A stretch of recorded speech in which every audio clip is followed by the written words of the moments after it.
Stepfather spent years body shaming my teenage sister, so I confronted him. But mom chose his side over her daughter's health until she collapsed at school and had to be hospitalized. I'm Melody, 28F, and I need to get this off my chest because I can't tell if I crossed a line or finally said what needed to be said. This is about my stepfather Derek, 45M, and how he treats my half-sister Sophia, 15F. Let me give you the full picture. My mom Rebecca, 43F, divorced my biological father when I was 8. She married Derek 2 years later when I was 10. They had Sophia when I was 13.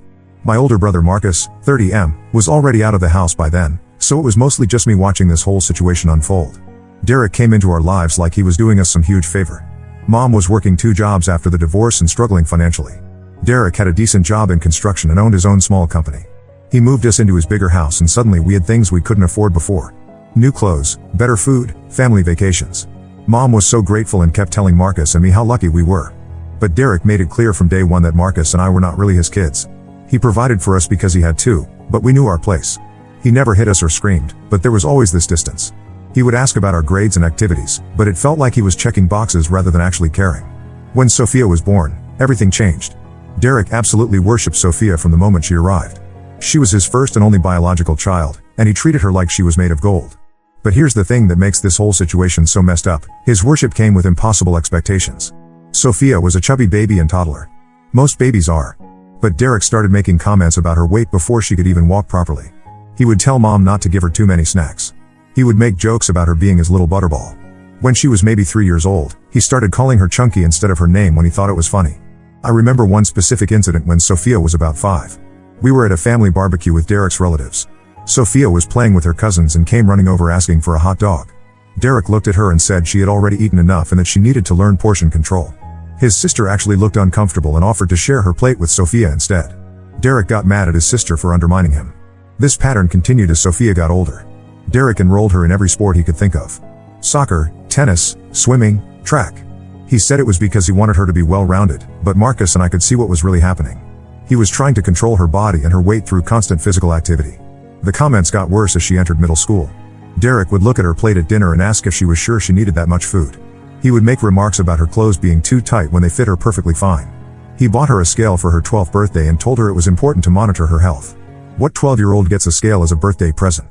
Mom went along with all of this. She would sometimes tell Derek he was being too hard on Sophia, but she never really stood up to him. I think she was scared of rocking the boat because Derek provided so much financial stability.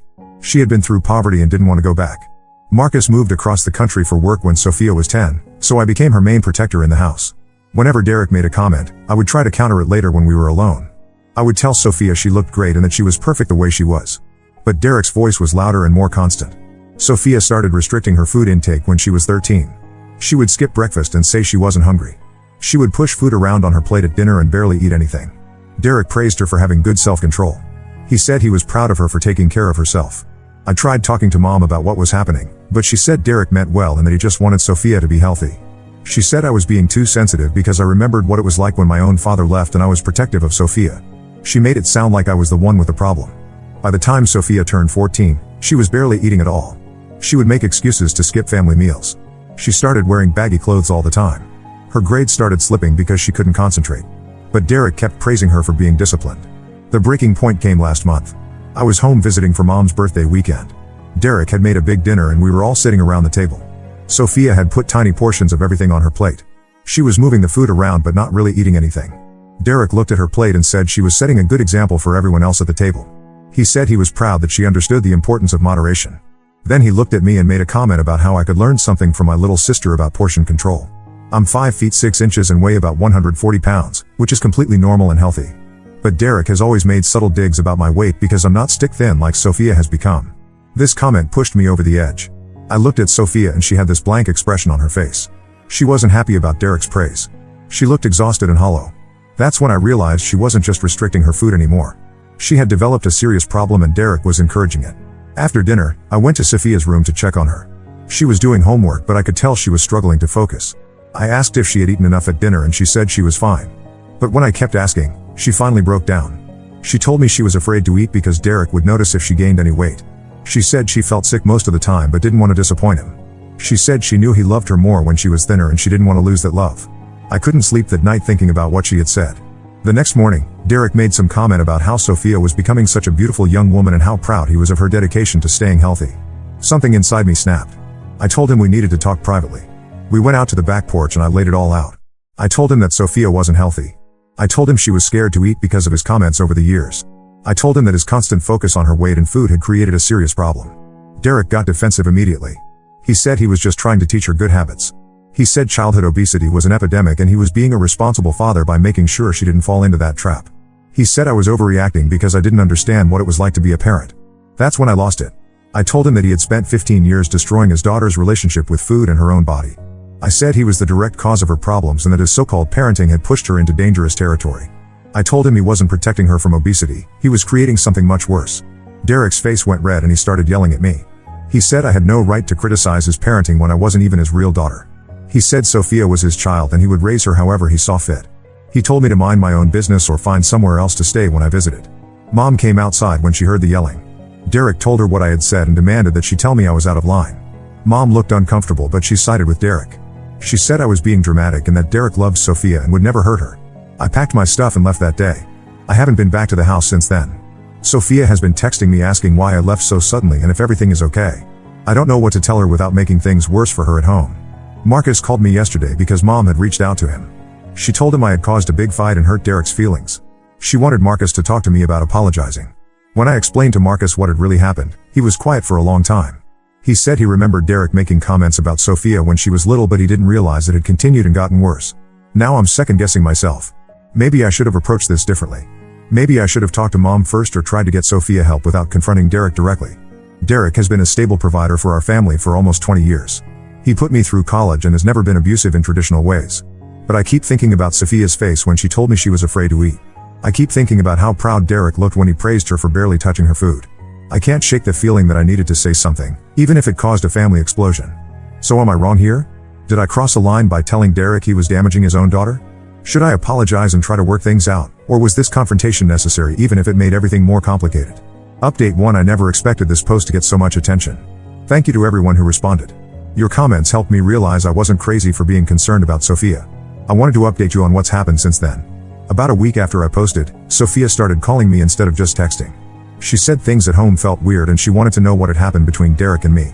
I decided to be honest with her, but I tried to be careful about how I explained it. I told her that I had talked to Derek about my concerns regarding food and eating habits in the family. I said I was worried that too much focus was being placed on weight and appearance instead of overall health and happiness. Sophia was quiet for a long time after I said this. Then she asked me if I thought there was something wrong with how she ate. This was the opening I had been hoping for, but I was terrified of saying the wrong thing. I told her that I had noticed she seemed to eat very small portions and that she often seemed tired.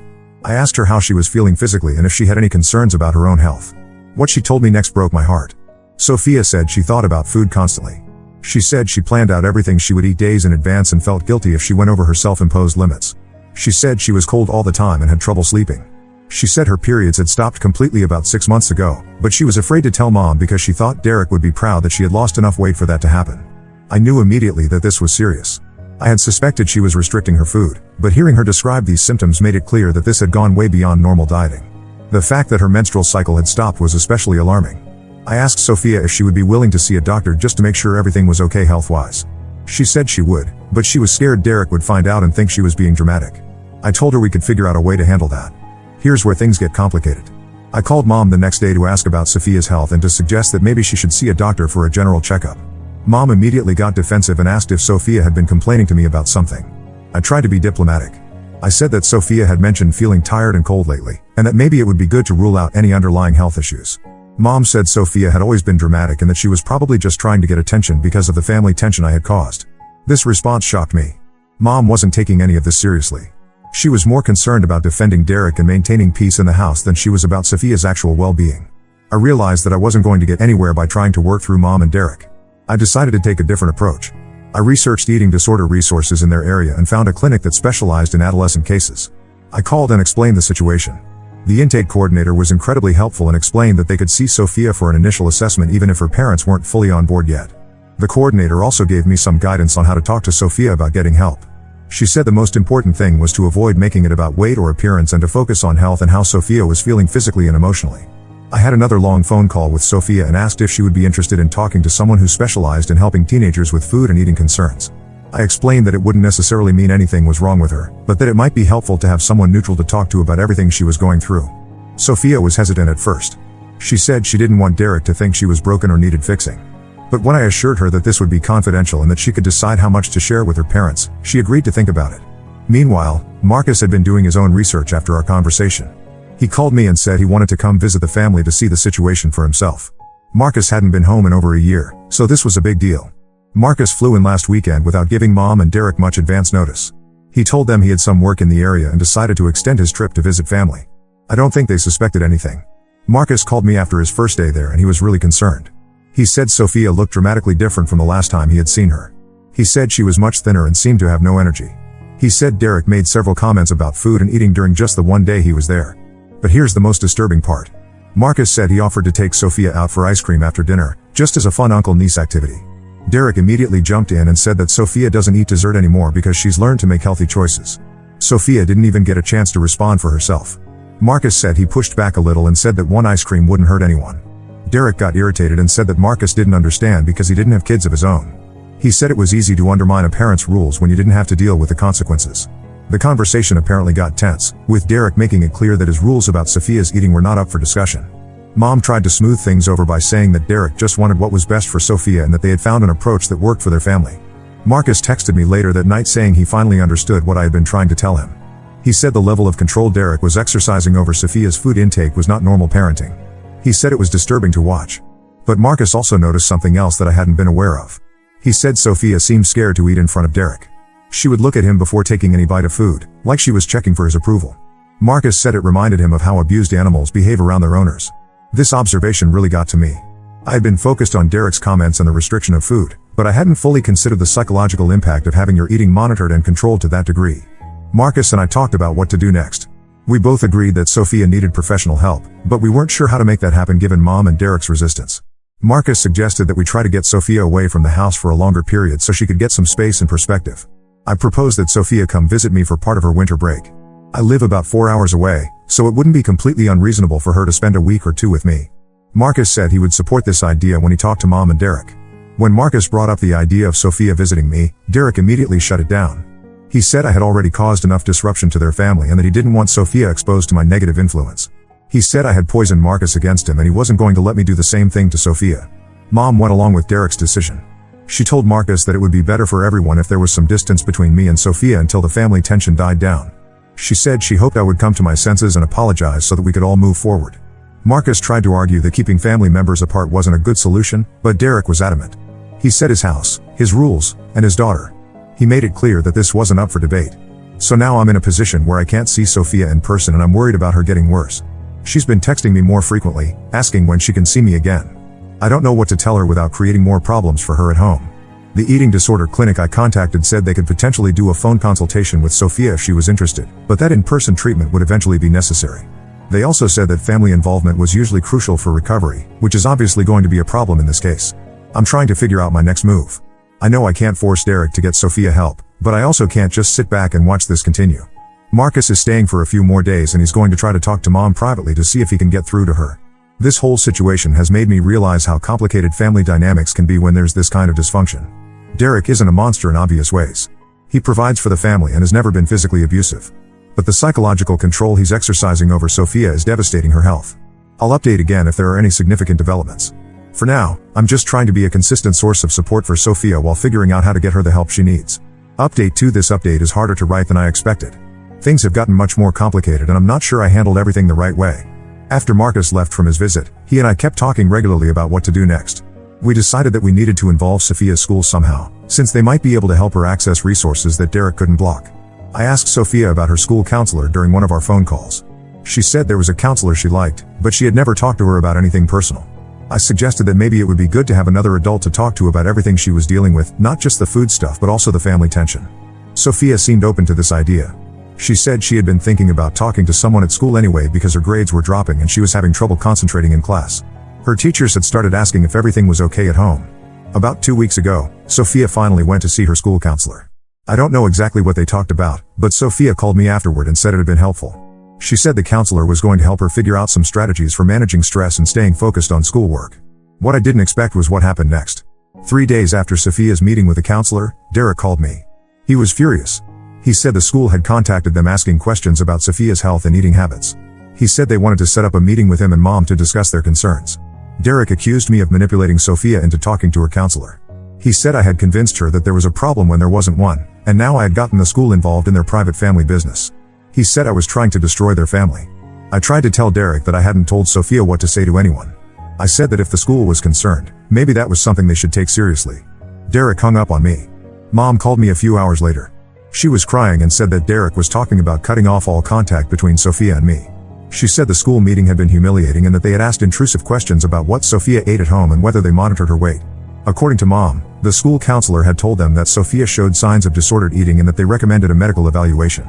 The counselor had also expressed concern about Sophia's energy levels and concentration problems.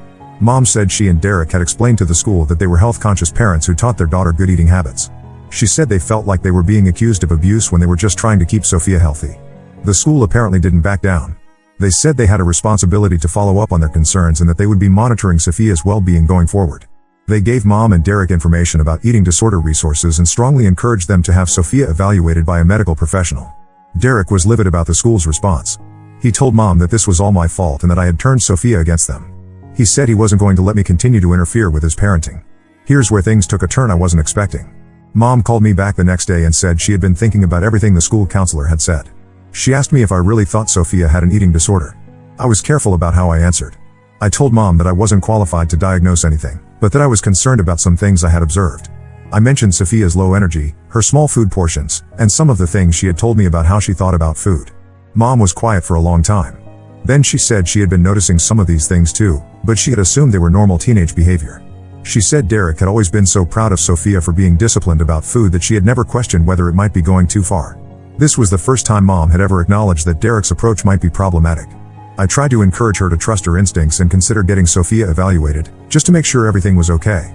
But then Derek got home and apparently overheard part of our conversation. Mom told me later that he was furious that she was talking to me about their parenting decisions. He told her that she needed to choose between supporting her husband or enabling her daughter's manipulation of the situation. Derek gave Mom an ultimatum. Either she would support him completely and cut off contact with me, or he would consider our family's interference to be a threat to his marriage and his authority as Sophia's father. He said he wouldn't tolerate being undermined in his own home. Mom chose Derek.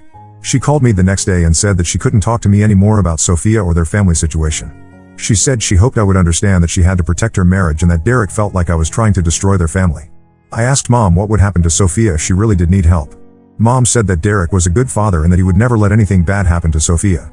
She said they would handle things as a family without outside interference. That conversation was devastating. I realized that Mom was never going to stand up to Derek, even if it meant Sophia didn't get help she might desperately need.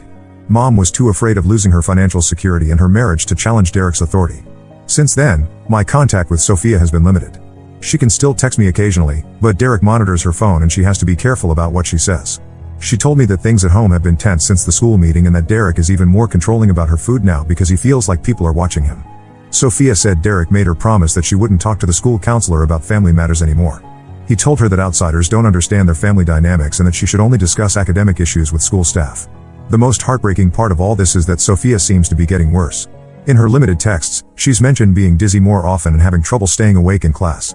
She said she's been getting sick more frequently and that simple activities like walking upstairs make her tired. Marcus has been trying to stay in touch with Sophia too, but Derek has made it clear that he's not welcome to visit again anytime soon. Marcus looked into legal options for getting Sophia help against her parents' wishes, but he was told that unless there was evidence of severe abuse or immediate danger, there wasn't much that could be done. The eating disorder clinic I had contacted said they couldn't work with Sophia without parental consent unless she was in immediate medical danger. They suggested that if I was truly concerned about her physical safety, I should contact Child Protective Services, but they warned that this could backfire and make Derek even more controlling. I'm torn about whether to involve CPS. On one hand, I'm genuinely worried about Sophia's health and I don't think Derek will ever voluntarily get her help. On the other hand, I'm afraid that if I call CPS and they don't find sufficient evidence of abuse, Derek will completely cut Sophia off from any outside support system. Right now, I'm trying to maintain whatever limited contact I can with Sophia while researching other options. I've connected with some online support groups for families affected by eating disorders, and I'm learning about warning signs and crisis resources. The hardest part is feeling so powerless. I can see that Sophia is struggling and potentially in danger, but I can't force her parents to get her help. I keep hoping that Derek will eventually realize how serious this is, but I'm not optimistic about that happening. Marcus and I talk regularly about the situation, but we're both feeling frustrated and helpless. We've considered staging some kind of intervention, but we're not sure that would be effective and it might just make things worse for Sophia. I'll continue to update if there are any major developments. For now, I'm just trying to be available for Sophia in whatever limited way I can while hoping that something will change before her health deteriorates further. Update 3. I wasn't sure if I would post another update, but I think I owe it to everyone who has been following this situation to let you know how things have resolved. 2 weeks ago, I got a call that changed everything. It was from a hospital about 2 hours from where Mom and Derek live. Sophia had collapsed at school and been brought to the emergency room by ambulance. The nurse who called me said they had found my number in Sophia's phone listed as an emergency contact.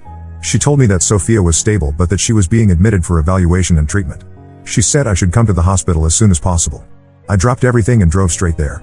When I arrived, I found out that Sophia's collapse had been caused by severe malnutrition and dehydration. Her blood pressure was dangerously low and her heart rate was irregular. The doctor said she was lucky that she hadn't had a cardiac event. Mom and Derek had arrived at the hospital shortly before I did. Derek was pacing around the waiting room looking angry and defensive. Mom was sitting in a chair crying. When Derek saw me, he immediately started yelling about how this was my fault for putting ideas in Sophia's head. The doctor came out to talk to all of us together. She explained that Sophia's condition was serious and that she would need to be hospitalized for at least several days to stabilize her medically. She said Sophia was showing clear signs of anorexia nervosa and that this was a life-threatening condition that required immediate intervention. Derek tried to argue with the doctor. He said that Sophia just had the flu or was dehydrated from being active. He said there was nothing wrong with her eating habits and that the family was being targeted because of false reports from busybodies. The doctor was not having any of Derek's denials. She showed him Sophia's test results and explained exactly what severe malnutrition looked like on blood work and vital signs. She said that Sophia's body was beginning to shut down non-essential functions to preserve energy for survival. That's when Derek finally seemed to understand how serious this was. He stopped arguing and just stood there looking shocked.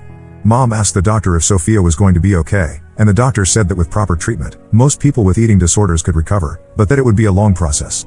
The doctor also made it clear that Sophia would need specialized treatment beyond what the hospital could provide. She gave us information about residential treatment programs and outpatient therapy options. She said that family involvement would be crucial for Sophia's recovery. Over the next few days, while Sophia was in the hospital, a lot of things came to light. Sophia had been hiding how sick she really was. She had been fainting at home but telling Mom and Derek that she was just tired. She had been throwing away most of her lunch at school for months. The hospital social worker met with our family to discuss next steps. She was direct about the fact that Sophia's eating disorder had developed in response to family dynamics around food and weight.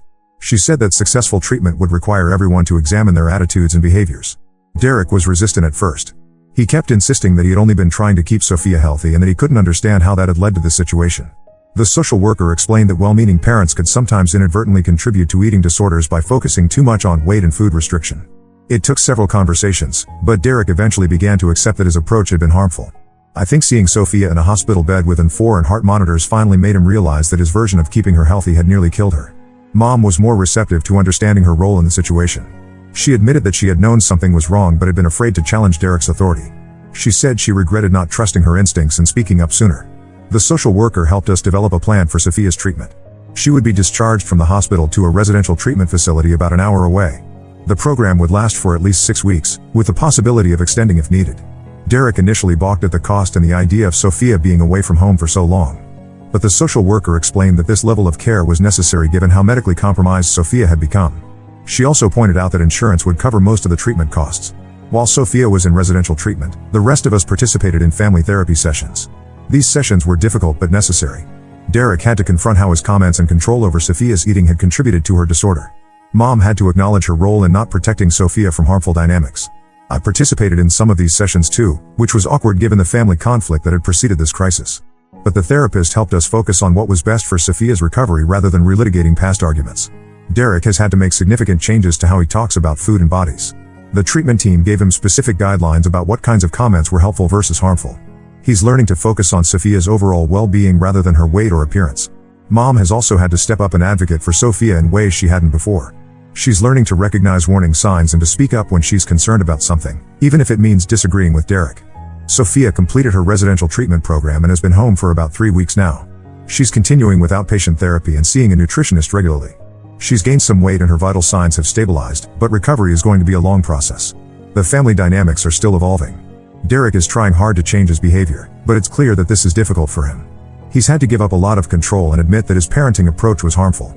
He's also participating in individual therapy to work on his own issues around food and control. My relationship with Derek will probably never be the same, but we're able to be civil for Sophia's sake.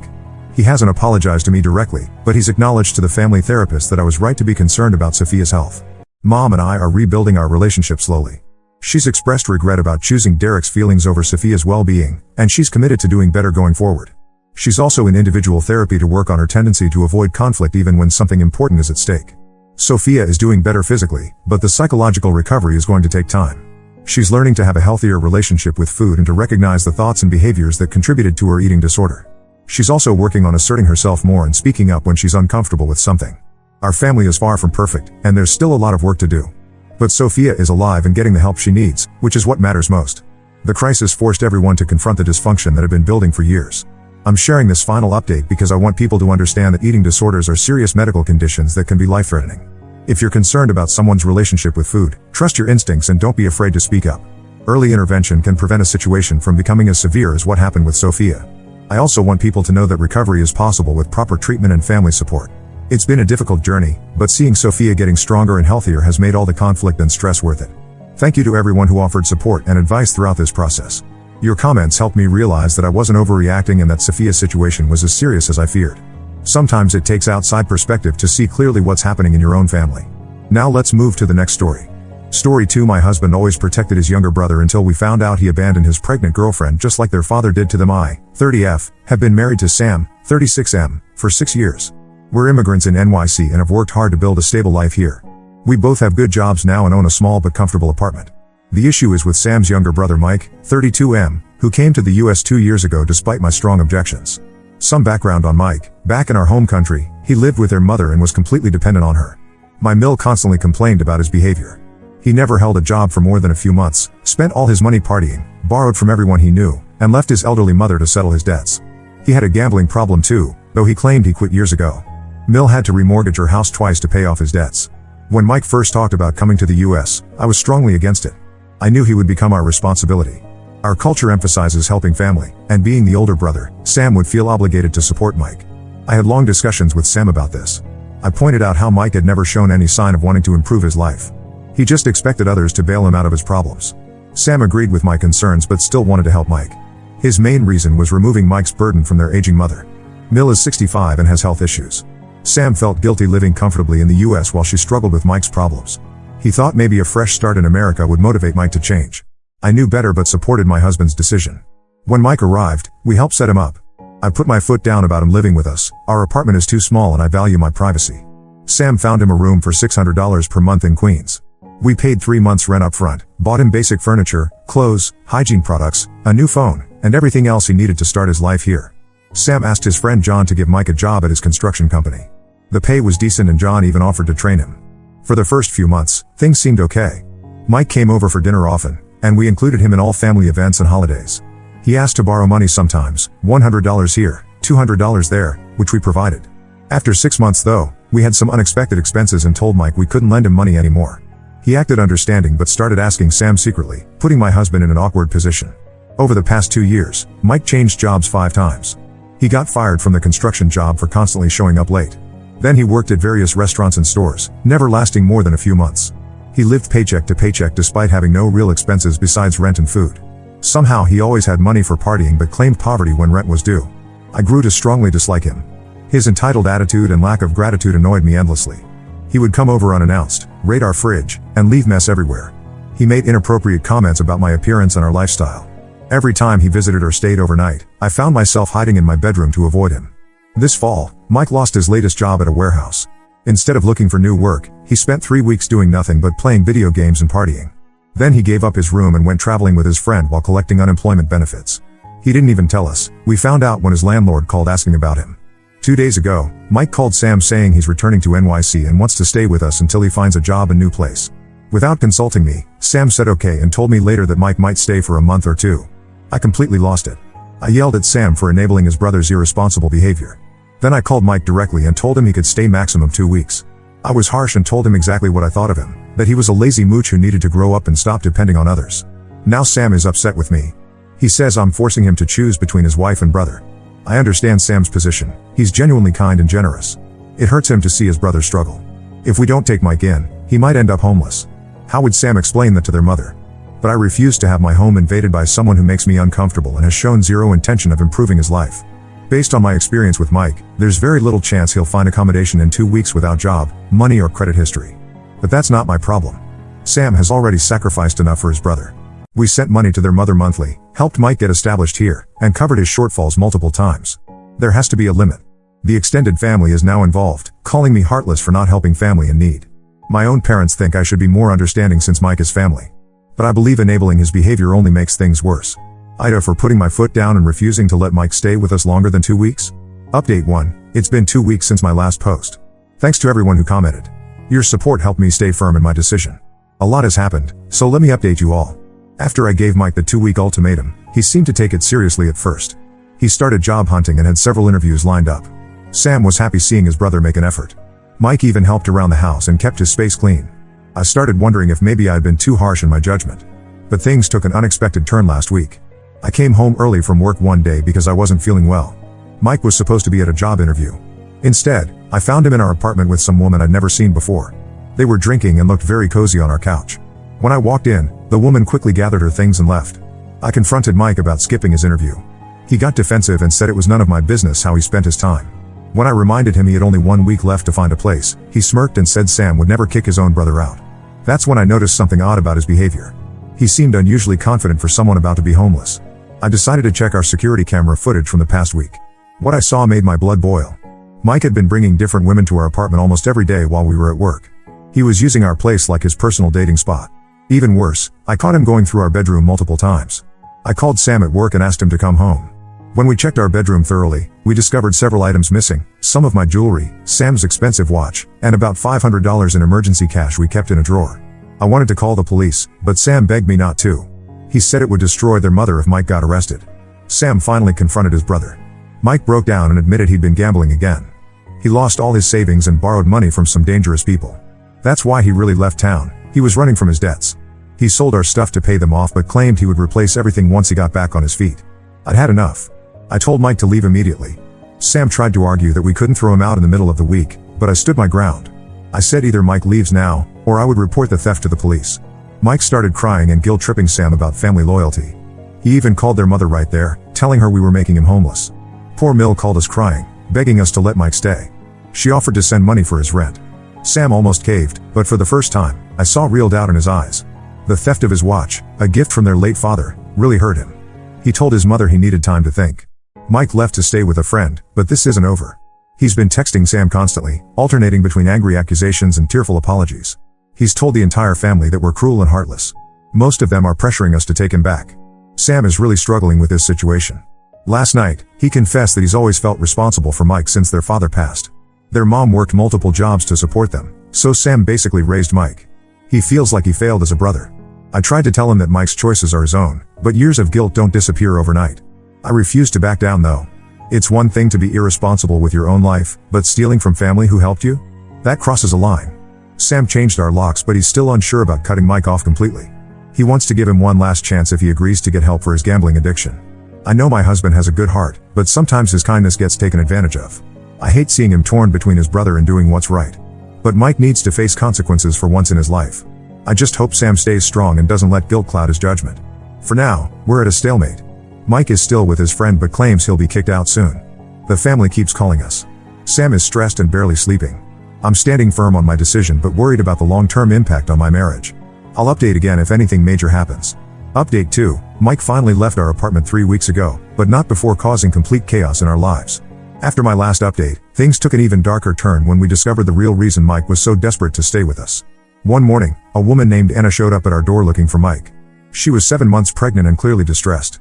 At first, Mike denied knowing her, but Anna had proof, texts, photos, and medical documents showing Mike knew about the pregnancy for months. She revealed that Mike was her longtime boyfriend back home, and they had been together for 2 years before he came to the US. Anna explained that when she told Mike about the pregnancy, he convinced her not to tell anyone, promising he would send for her once he was settled in America. Instead, he blocked her on everything and disappeared. She only found him through mutual friends who saw his social media posts in NYC. She spent her savings coming here to confront him. The revelation hit Sam particularly hard. Their own father had abandoned them when Sam was 12 and Mike was 8. Sam had practically raised Mike, always trying to be the father figure their dad never was.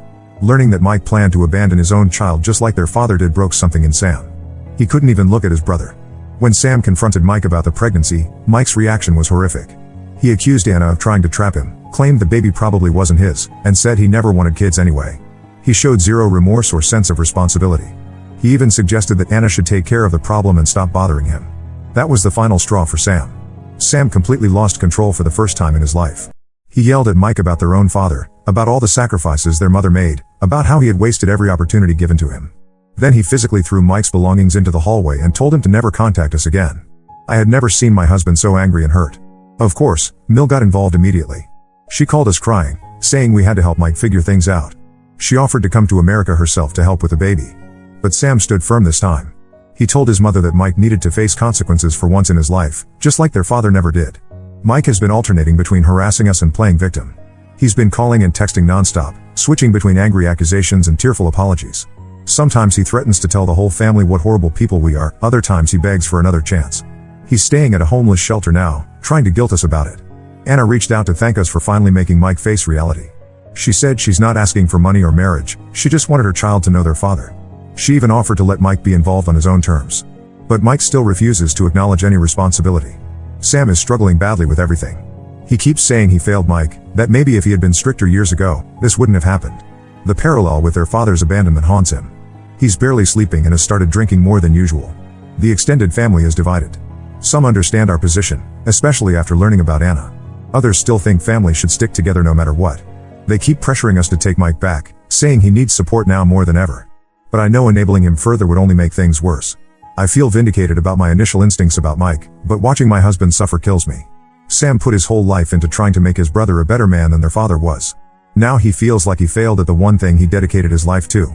I try to tell him he did his best, but the wounds are too fresh. That's where things stand now.